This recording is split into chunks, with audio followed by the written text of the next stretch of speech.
Dobrý deň, volám sa Iveta Masárová a je mi ľúto, že dnes nemôžem byť s mojou triedou Oktávou na stužkovej slávnosti, tak dúfam, že si to užijete aj za mňa a Ježiš, ja neviem.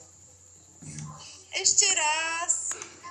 Ja si to fakt musím napísať, Ježiš, to je také trápne. Je to úplne dobré, neboj sa. Není. A som zabudla povedať, že prečo, že som v Amerike. Počkaj. Dobrý deň, volám sa Iveta Masárová a je mi ľúto, že sa dnes nemôžem zúčastniť stužkovej slávnosti s mojou, bohužiaľ už bývalou triedou Oktávou. A tak chcem touto formou všetkých pozdraviť. Nie, zase som nepovedala, že prečo. Dobrý deň, volám sa Iveta. Počkaj, jak to mám povedať? Barča? No?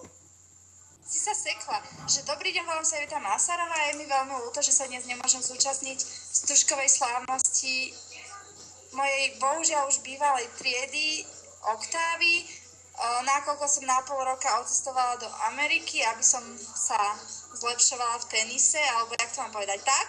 No, hej. Aby som vlastne do tenisovej akadémie a touto formou vás chcem všetkých pozdraviť a dúfam, že tú stužkovú užijete aj za mňa a už sa na vás všetkých teším. Krásne, môže byť. Môže? No, tak musíme zase položiť. Počkaj, idem za bezdomovcami. Môžeš to byť ešte 5 minút?